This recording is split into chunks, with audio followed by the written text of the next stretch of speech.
ashes and blueprints.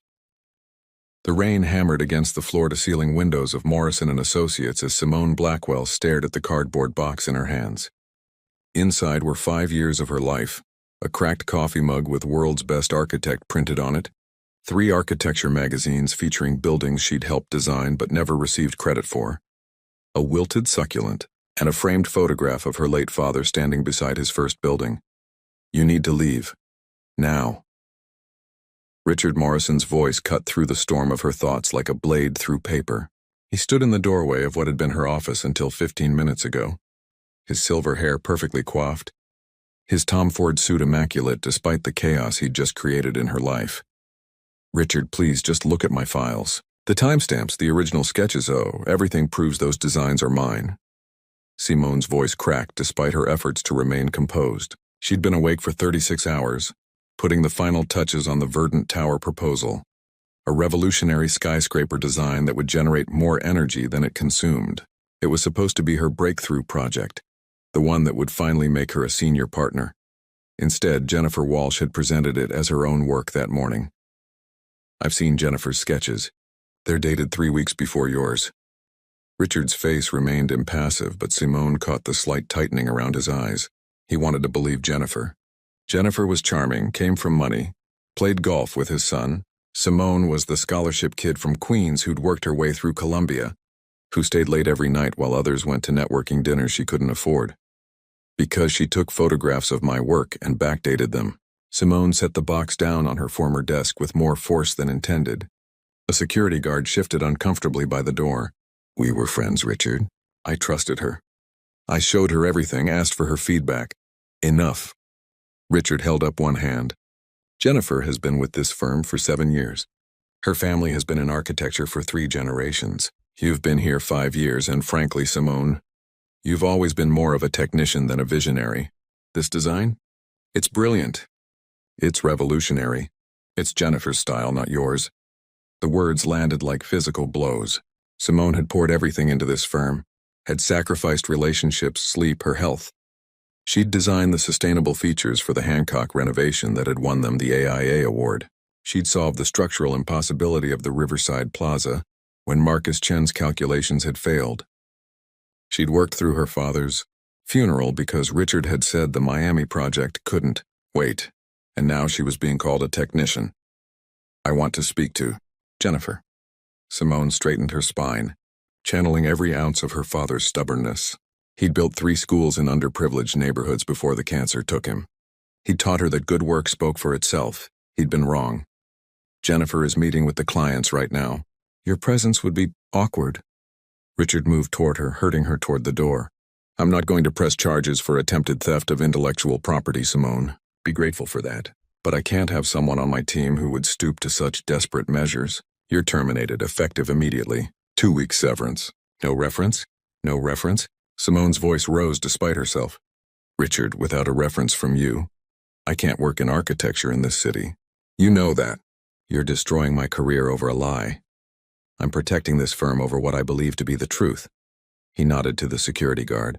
"Please escort Ms. Blackwell from the building." The elevator ride down 43 floors felt like falling into an abyss. The security guard, a young man named Derek, who she'd chatted with hundreds of times about his night classes, wouldn't meet her eyes. Through the glass walls, she could see her colleagues at their drafting tables and computers, heads down, determinedly not watching her perp walk, except Donna Ramirez. The office manager stood at her desk, tears streaming down her weathered face, one hand pressed to her heart.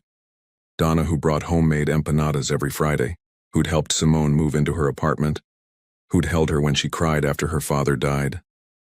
Donna, who had exactly as much power to stop this as Simone did. None. The lobby was full of people, interns, clients, delivery workers. They all turned to stare at the woman with wild hair and wilder eyes, clutching a cardboard box like a life raft. Jennifer Walsh stood near the entrance, her auburn hair cascading perfectly over her shoulders, her white blazer spotless. She was laughing at something a client said, her hand resting possessively on a presentation board. Simone's presentation board, her verdant tower rendered in Jennifer's handwriting. Their eyes met across the marble expanse. For just a moment, Jennifer's mask slipped. Simone saw it clearly. The triumph, the calculation, the cold satisfaction of a perfectly executed betrayal. Then Jennifer smiled, bright and false as a fluorescent bulb, and turned back to her audience. The rain outside was torrential, the kind of October storm that flooded subway stations and turned streets into rivers. Simone stood on the sidewalk, cardboard box disintegrating in her arms, watching everything she'd worked for blur behind sheets of water. Her phone buzzed. Then again, and again. Word traveled fast in architecture circles. By the time she made it to the subway station, her phone had erupted with texts and calls. Half were from colleagues asking if it was true. The other half were from contacts quietly removing themselves from her network. In Manhattan architecture, reputation was everything, and hers was now radioactive. Marcus Chen's text arrived as she stood dripping on the F-train platform. "I'm sorry. I wanted to say something. But I can't lose my job. I have student loans. I'm sorry." Simone deleted it without responding. Marcus had been in the conference room when she'd first sketched the Verdant Tower concept 6 months ago. He'd watched Jennifer photograph Simone's sketches, had heard Jennifer ask 100 questions about load-bearing calculations and solar panel integration. He knew the truth, and he'd chosen his career over it. The apartment in Astoria she'd been so proud of. The first place she'd lived alone, with actual sunlight and a kitchen big enough to cook in, felt like a mausoleum. Simone set the soggy box on the counter and stared at the city beyond her window. Somewhere out there, Jennifer was celebrating. Richard was congratulating himself on his discernment. The clients were marveling at Jennifer's genius, and Simone Blackwell was nothing. Her laptop sat on the coffee table, still logged into the firm's servers. They'd cut off her access so quickly that her personal files were trapped in their system. 5 years of designs, calculations, notes. The digital paper trail that proved her innocence, locked behind a password wall she could no longer breach. She'd trusted Jennifer. They'd met during a sustainable design conference 3 years ago, had bonded over bad conference coffee, and shared frustration with the industry's resistance to green architecture. Jennifer had seemed different from the other legacy architects around him, curious, passionate, eager to learn. Simone had mentored her, included her in projects, introduced her to contacts, and Jennifer had been patient, watching and waiting for something valuable enough to steal. The Verdant Tower was supposed to change everything. A 70-story residential skyscraper that would be wrapped in vertical gardens, powered by kinetic energy from wind and foot traffic, cooled by a revolutionary water recycling system that Simone had spent 2 years developing. It wasn't just beautiful, it was necessary. The planet was burning, and architecture kept designing glass boxes that cooked their inhabitants and guzzled energy like there was no tomorrow. Simone had wanted to prove there was another way. Now someone else would get the credit. Someone else would stand at the ribbon cutting. Someone else's name would be in Architectural Digest and Dwell magazine. Jennifer Walsh, visionary. Jennifer Walsh, genius. Jennifer Walsh, future of sustainable design. The apartment was too quiet. Simone pulled out her phone and started calling firms. Maybe someone hadn't heard yet. Maybe someone would listen to her side. By midnight, she'd called 17 architecture offices. 12 had already heard about her plagiarism attempt. 3 took her number and promised to call back, or they never would. 2 let her explain before gently suggesting she might want to consider a career change. A career change. As if architecture wasn't the only thing she'd ever wanted, ever been good at. As if she hadn't been drawing buildings since she was 6 years old. Hadn't built her first model out of popsicle sticks and glue while other kids played with dolls. As if her father hadn't sat with her for hours, teaching her about load distribution and the poetry of a perfect arch. At 2 a.m, Simone opened her portfolio, the physical one, leather-bound, filled with hand-drawn sketches and photographs. Every building she'd contributed to, every design that had been refined by senior partners until her vision was barely recognizable. Every innovation she'd created that had been absorbed into the firm's collective genius. She'd been so naive, so eager to prove herself that she hadn't protected herself. The eviction notice arrived 3 weeks later. Without a job, she couldn't pay Manhattan rent. The unemployment office was sympathetic but firm. Being fired for cause meant no benefits. Her savings lasted 2 months. After that came the sublet in the Bronx, the gig work. The nights spent learning to code because at least that was something she could do from home, alone, where no one could steal from her. Donna called once a week at first. Then once a month, the firm was thriving. Jennifer's Design Araro, Simone's Design Araros had won 3 awards. Richard had made Jennifer the youngest senior partner in the firm's history. Marcus had been promoted to Jennifer's former position. The Verdant Tower broke ground in the spring, and Simone Blackwell learned to survive in the wreckage of her dreams, plotting a return that seemed impossible with every passing day, rising from the rubble. The Dubai sun was merciless, turning the construction site into a shimmering mirage of steel and possibility. Simone Blackwell, though she'd been going by S.J. Blackwell professionally for the past 3 years, stood before a half-finished structure that defied every convention of modern architecture. Where traditional skyscrapers fought against nature, this building embraced it. Living walls cascaded down its eastern face. A spiral wind turbine was integrated into its very skeleton, and the foundation itself filtered and recycled groundwater for the surrounding neighborhood. Ms. Blackwell, Mr. Al-Rashid is here. Tom Bridger, her environmental engineer and the first person who'd taken a chance on her rebuild, wiped sweat from his forehead. He'd found her 2 years ago through an obscure sustainable design forum, where she'd been posting theoretical designs under a pseudonym, desperate to keep her mind sharp even as she delivered food and debugged websites to pay rent. Hassan al-Rashid emerged from the black, Mercedes like a figure from a dreamer, white Kandura immaculate despite the heat. Dark eyes sharp with the intelligence that had turned his family's modest trading business into a multi-billion-dollar real estate empire. He was younger than Simone expected, perhaps 40, with the easy confidence of someone who'd never been told no. So this is the Phoenix Project. Hassan walked toward the structure, his expensive shoes somehow remaining pristine on the dusty ground. 5 years ago, I saw a design proposal for something called the Verdant Tower. It was credited to a Jennifer Walsh from Morrison & Associates. I almost invested. Then my chief engineer pointed out 17 structural flaws that would have caused catastrophic failure within a decade. Simone's breath caught. She'd wondered during the darkest nights of her exile whether karma was real, whether justice existed in any form beyond the stories people told themselves to sleep better. I became curious, Hassan continued, circling the building like a predator studying prey. How could such a brilliant concept be executed so incompetently? So I investigated. I found the original designer, a woman who'd been fired for plagiarism. A woman who'd disappeared from Manhattan's architecture scene entirely. A woman who'd been posting revolutionary sustainable designs on obscure forums under the name Ash Phoenix. You found me because of forum posts? Simone's voice was steadier than she felt. She'd spent 5 years building walls around her heart, learning to trust no one, to expect nothing. And here was someone offering her everything she'd lost, wrapped in the greatest risk she could possibly take. I found you because I recognize genius when I see it. Ms. Blackwell, and I'm not interested in working with thieves, no matter how well connected they are. Hassan stopped in front of her, extending his hand. I've been looking for an architect who can design the future, not just replicate the past. Someone who understands that buildings should heal the environment, not harm it. I believe you're that person. The Phoenix Project was just the beginning. Hassan had vision and, more importantly, unlimited resources. He introduced Simone to Victoria Strand, the sharp-tongued British architecture critic whose reviews could make or break careers. Victoria had her own reasons for disliking Manhattan's old Garda. They'd dismissed her critiques as too aggressive for years before European firms proved her ahead of her time. You've got something. Blackwell, Victoria said during their first meeting at a Dubai cafe, her silver bob catching the light. Raw, angry, brilliant. Channel that rage into your work. Make them regret ever doubting you.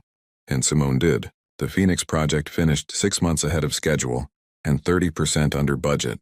It generated 140% of its own energy needs, sold the excess back to the grid, and reduced the surrounding area's temperature by 3 degrees through strategic green space design. Architectural publications from Tokyo to London featured it on their covers. The building didn't just work, it sang. More commissions followed. A carbon-neutral hospital complex in Singapore. A floating residential community in Amsterdam that rose and fell with sea levels. A school in Mumbai that harvested monsoon rain and taught students about sustainable living through its very structure. Each project pushed boundaries, solved problems, proved that architecture could be both beautiful and responsible. Tom became more than her engineer. He was her friend, her sounding board, the person who'd believed in her when she was posting designs from a studio apartment in the Bronx, with a growing pile of rejection letters. He'd been blacklisted 2 years ago for whistleblowing on a firm that cut safety corners. They understood each other's scars. "You know you're going to win it this year, right?" Tom said one evening as they reviewed plans for Hassan's latest vision, a mixed-use development that would revitalize a dying neighborhood in Sao Paulo. "The Pritzker. Victoria's been campaigning for you with the jury. Your body of work speaks for itself." Simone didn't let herself hope. Hope was dangerous. Hope was what had made her trust Jennifer Walsh, what had blinded her to the theft happening right in front of her eyes. But 3 weeks later the call came. The Pritzker Architecture Prize, the Nobel of her profession. At 39 years old, she was one of the youngest recipients ever.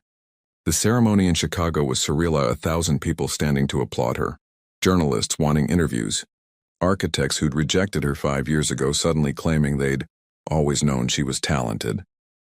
Victoria caught her eye from across the reception hall and mouthed, "Make them pay." The real opportunity arrived 2 days after the Pritzker ceremony.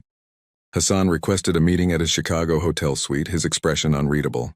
"I've acquired a property in Manhattan, prime location overlooking the East River. I want to build something that will define the New York skyline for the next century, and I want you to design it." Simone's hands trembled as she accepted the folder he offered.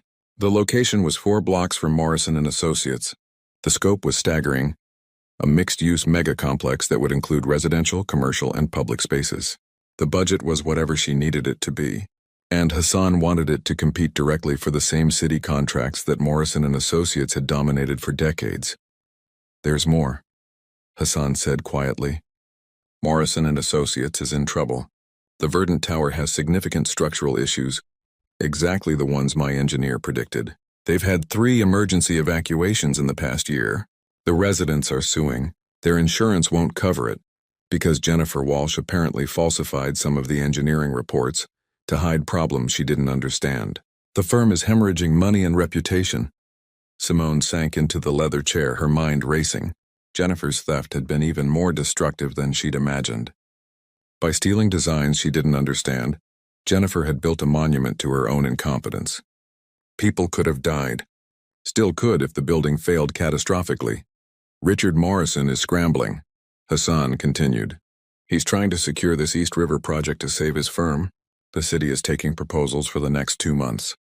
You'd be competing against him directly, against Jennifer Walsh, against everyone who threw you away." "Why are you doing this?"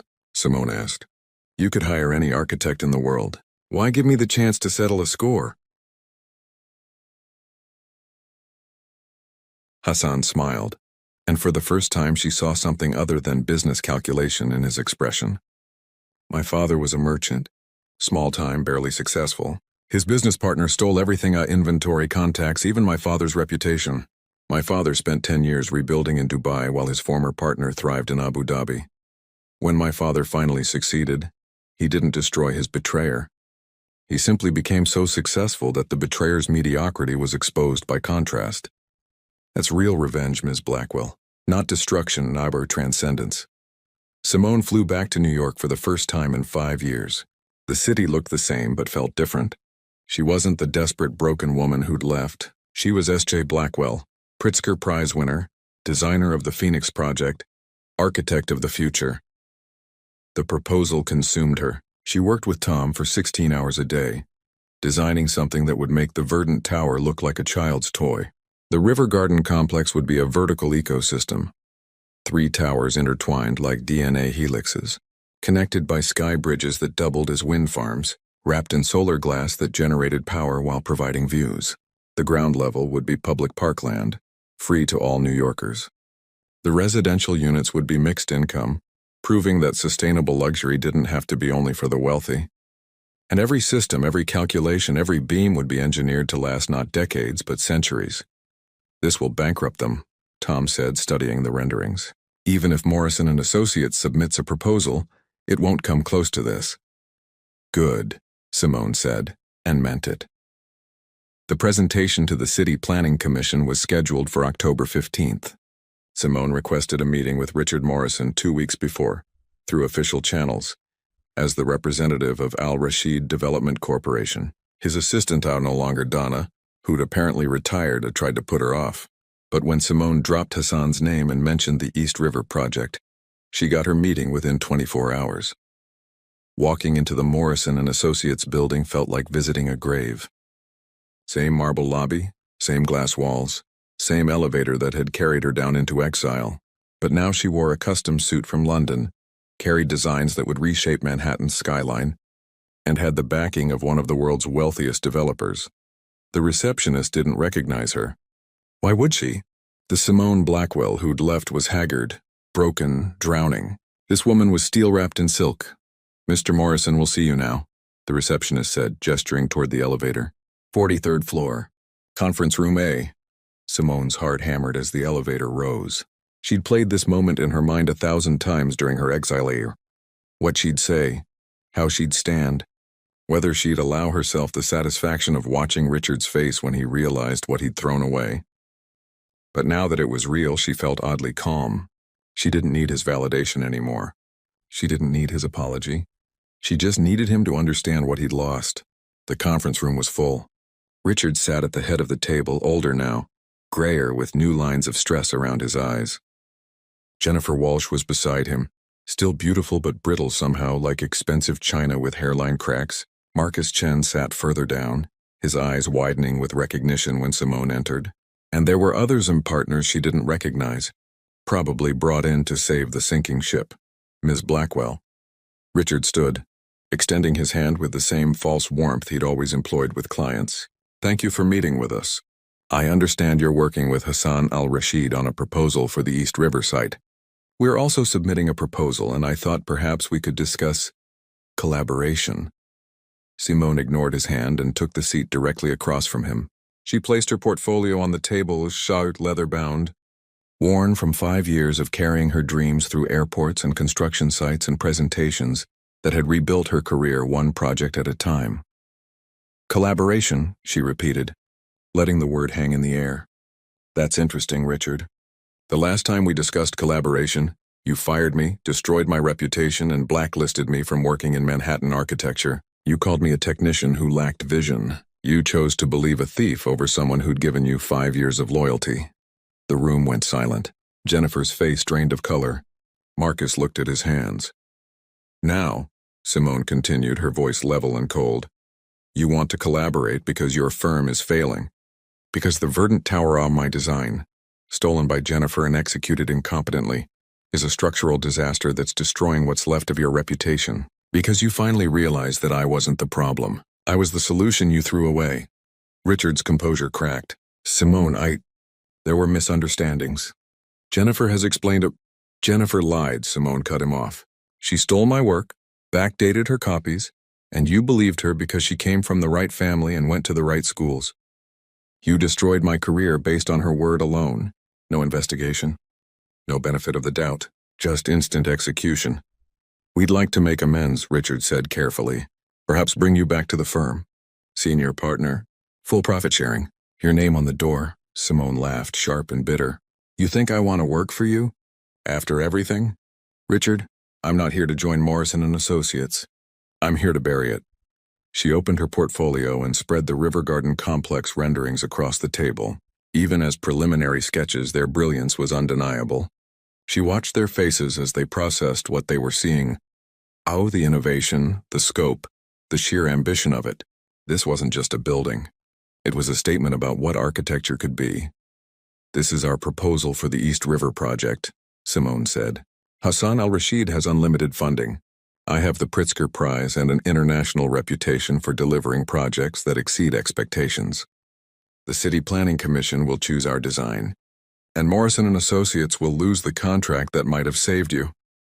Jennifer finally spoke, her voice small and defensive. "You can't prove I stole your designs. The courts, Al?" "The courts won't matter," Simone interrupted. "Your building is failing, Jennifer. Every structural flaw is documented. Every shortcut you took because you didn't understand the engineering is now public record. Your name isn't on a masterpiece. It's on a disaster. That's proof enough." She stood, gathering her renderings. "I didn't come here for apologies or partnerships. I came here to let you know that I survived what you did to me.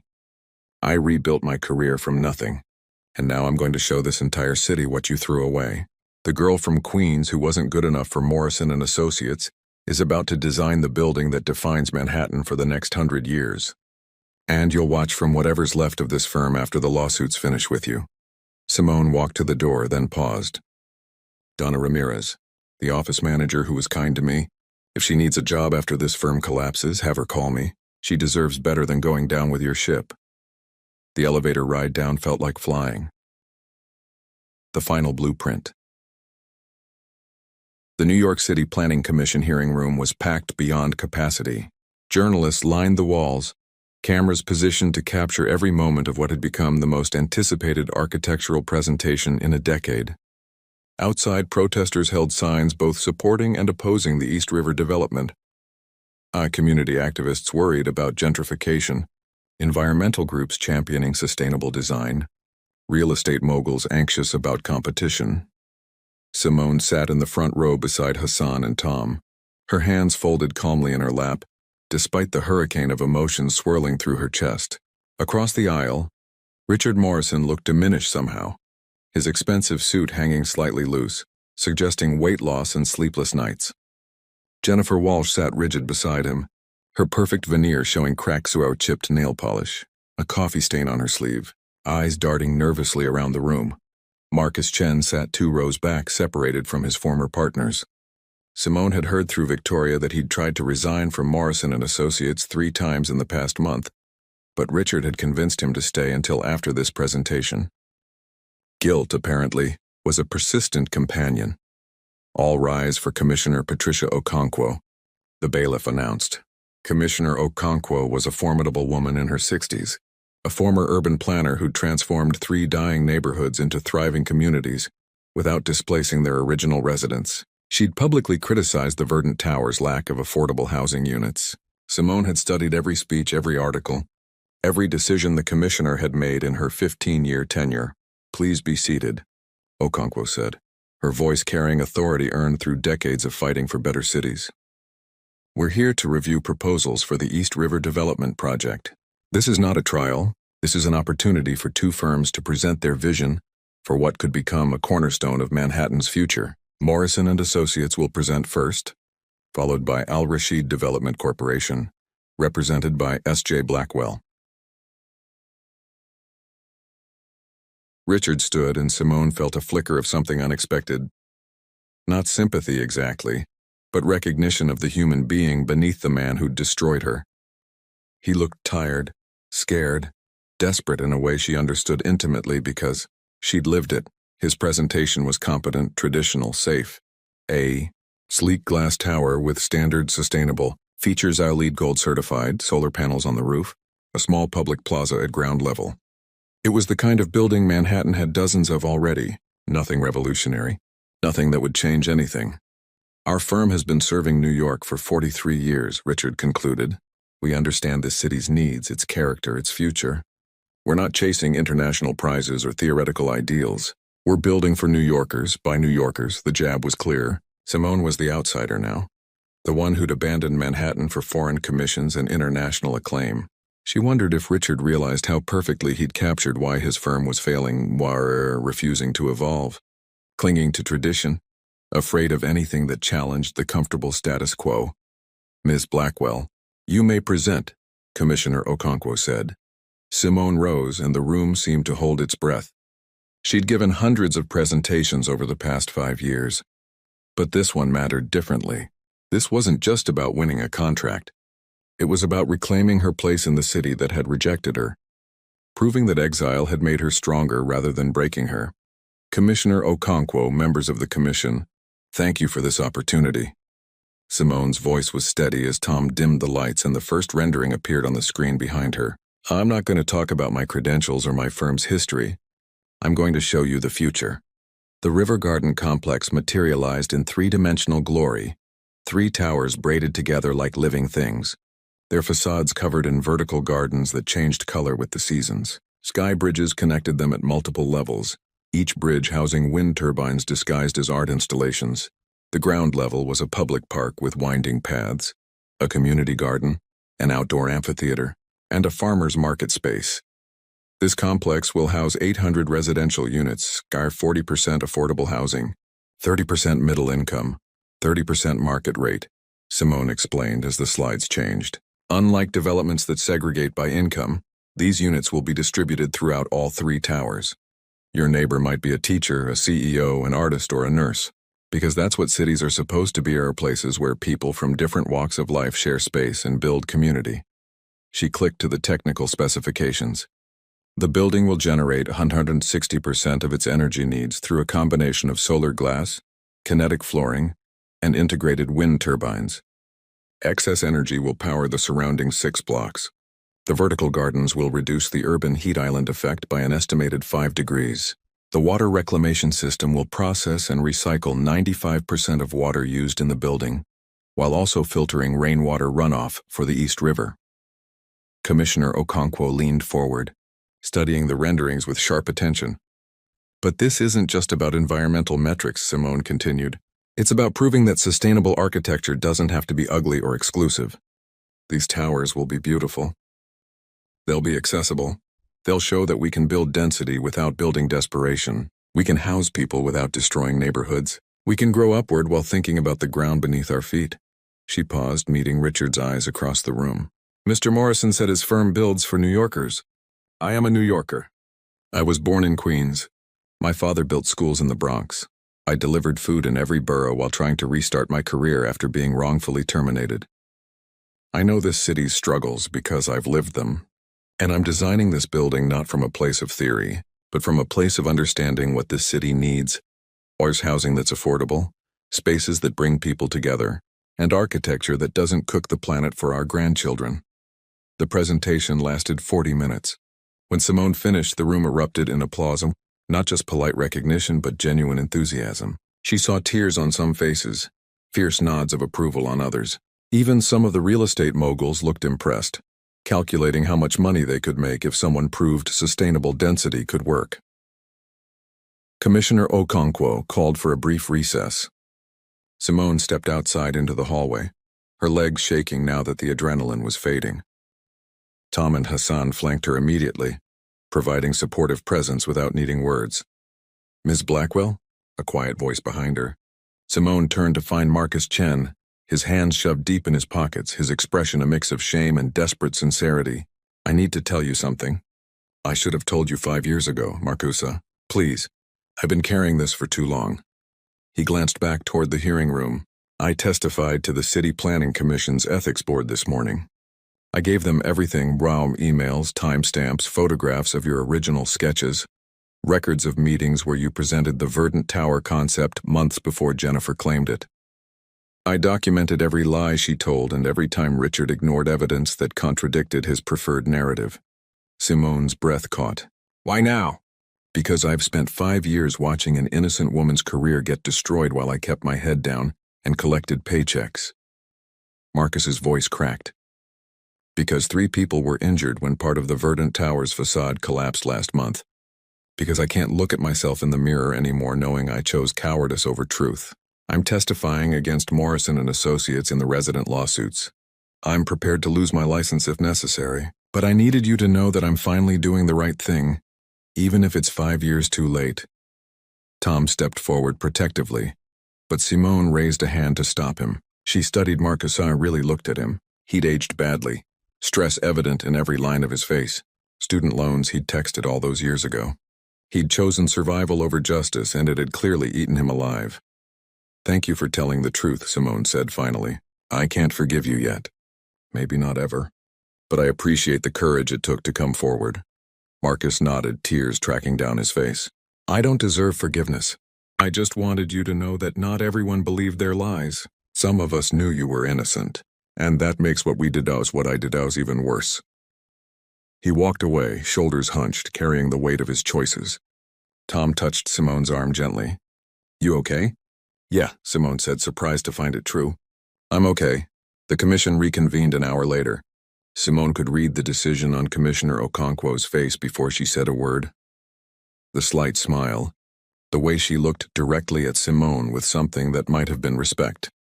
After careful consideration, the New York City Planning Commission unanimously awards the East River Development Project to Al Rashid Development Corporation, with S.J. Blackwell as lead architect. Okonkwo's voice rang with finality. Ms. Blackwell's proposal represents the kind of visionary thinking our city needs. It addresses housing affordability, environmental sustainability, and community building in ways that will serve New York for generations. The room exploded. Reporters shouted questions. Cameras flashed. Hassan gripped Simone's shoulder, his usually composed face broken into a genuine smile. Tom laughed out loud, pulling her into a brief, fierce hug. Across the room, Richard Morrison sat like a statue, his last hope crumbling to dust. Jennifer Walsh had her face in her hands.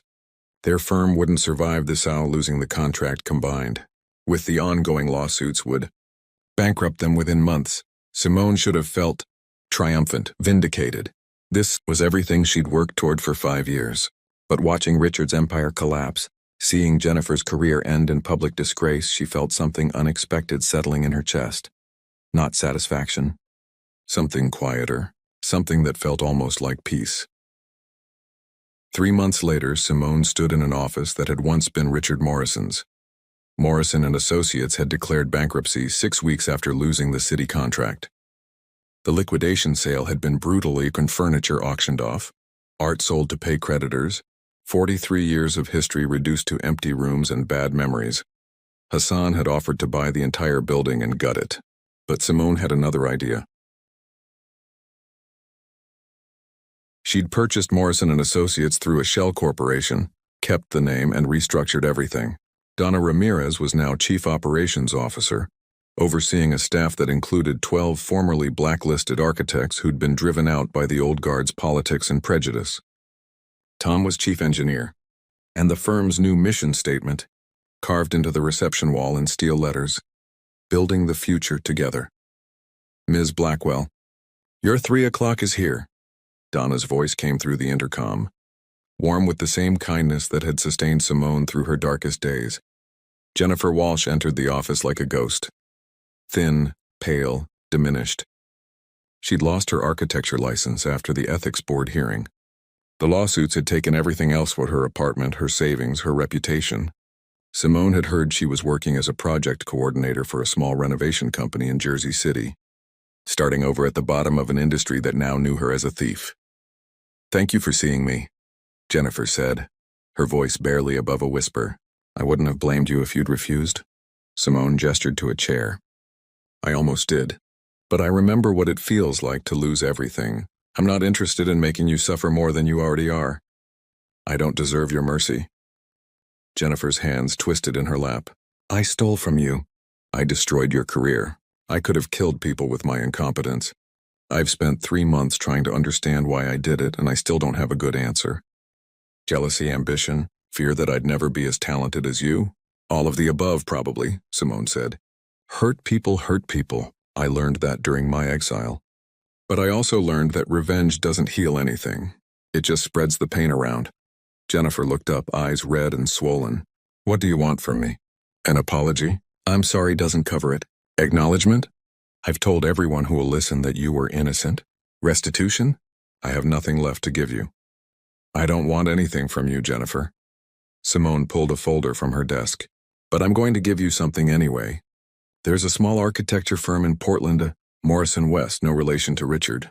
They focus on sustainable residential design. The owner, Patricia Chen, is Marcus's cousin. She's looking for someone to help with drafting and client relations. It's entry-level work. It pays enough to live on, but not much more. And it comes with one condition." Simone slid the folder across the desk. Inside was a job offer letter and a contract. "You'll spend the next 5 years learning sustainable architecture from the ground up. Really learning it, not stealing it. You'll work honestly, take credit only for your own work, and help Patricia build something good. At the end of 5 years, if you've proven yourself trustworthy, she'll write you a recommendation for license reinstatement. You'll have a chance to rebuild your career the right way." Jennifer stared at the papers like they might disappear. "Why would you do this?" "After everything I did to you? Because someone gave me a second chance when I had nothing," Simone said, thinking of Hassan finding her through forum posts, Tom believing in her designs, Victoria championing her work to the Pritzker Committee. "Because the architecture world is better with more good architects in it, and you could be good if you chose to be. And because I refuse to become the kind of person who kicks someone when they're down, even if they deserve it. Tears spilled down Jennifer's cheeks. I don't deserve this. No, you don't, Simone agreed. But redemption isn't about deserving. It's about choosing to be better than your worst moment. Take the job or don't. That's your choice. But if you take it, work hard.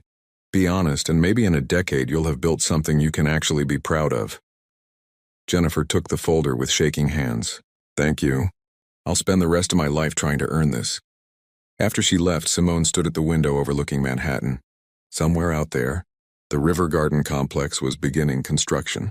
Her design, her vision, her name on the permits and the press releases. In 2 years, those towers would rise above the East River, proving that architecture could heal instead of harm. Richard Morrison had moved to Florida, teaching at a small architecture school. He'd sent a letter last month to Rouen, formal, stiff, but containing something that might have been an apology buried in professional language. Simone hadn't responded. Some wounds closed without needing words. Marcus was testifying in the final Verdant Tower lawsuit next week. He'd lost his license for 6 months but gained something more valuable: the ability to sleep at night. He'd asked if there might be a place for him at the new Morrison & Associates once his suspension ended. Simone was considering it. Donna appeared in the doorway with coffee and the knowing smile of someone who'd watched Simone's entire journey. The structural team needs sign-off on the River Garden foundation plans. And Victoria Strand is online to, something about an interview for Architectural Review's Architects Who Changed the Game issue. Simone smiled, accepting the coffee. Tell her I'll call back in an hour. And Donna, thank you. For everything. For being kind when no one else was. For believing I'd come back. Baby girl, I always knew you would, Donna said, her eyes warm. Your father built schools for communities that had nothing. You built yourself back from nothing. That's the same strength, just pointed inward first. Now you're ready to build for others again. After Donna left, Simone pulled out her worn leather portfolio, the one that had traveled with her through exile and resurrection. She added the River Garden complex renderings to the collection, pages of designs that told the story of her career. Past the early sketches from architecture school. Past the projects she'd worked on at Morrison & Associates uncredited. Past the desperate theoretical designs she'd posted anonymously while delivering food. To here, to now. To victory that tasted sweeter because she'd earned every molecule of it. Her phone buzzed with a text from Tom. Foundation crew says you need to see something at the site.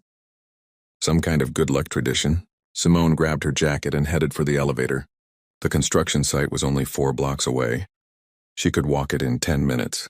As she passed through the lobby, she saw her reflection in the polished marble. Not the broken woman who'd been escorted out of this building with a disintegrating cardboard box. Not the desperate exile clinging to forum posts and fading hope. But S.J. Blackwell, Pritzker Prize winner, architect of the future, woman who'd been thrown away and had transformed that rejection into rocket fuel. The October sun was warm on her face as she stepped onto the Manhattan sidewalk. Somewhere in this city, Jennifer Walsh was deciding whether to take the chance Simone had offered. Somewhere, Marcus Chen was preparing to testify about the cost of silence. Somewhere, Richard Morrison was teaching the next generation, hopefully learning from his catastrophic mistakes. And here, right here on the East River, Simone Blackwell was about to build something that would stand for centuries, a monument not to revenge or bitterness, but to the stubborn refusal to let other people's cruelty define her worth. The construction foreman met her at the site entrance, hard hat in hand. Ms. Blackwell, the crew wanted you to sign the first beam before we set the foundation. Its traditional Iboire architect's signature goes in first, gets buried in the concrete. That way your name is literally the foundation of everything that comes after. Simone took the silver marker he offered and approached the massive steel beam. For a moment she thought about signing Simone Blackwell, architect, reclaiming the full name that had been tarnished and restored. But then she thought about the woman who'd posted desperate designs on forums under a pseudonym. The woman who'd risen from ashes. The woman who'd learned that sometimes you have to burn down completely before you can rebuild yourself into something stronger.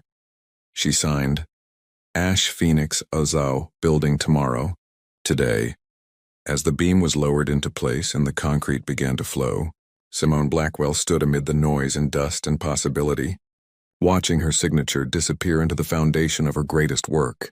They had thrown her out with nothing, and she had returned with everything, not to destroy them, though she could have, not to humiliate them, though they deserved it, but to prove the most powerful truth she'd learned in 5 years of exile. The best revenge isn't destruction. It's building something so magnificent, so undeniably brilliant, that everyone who doubted you has to live with the knowledge of what they threw away. And every day, for the rest of their lives, they'd look at the River Garden complex rising above Manhattan and remember the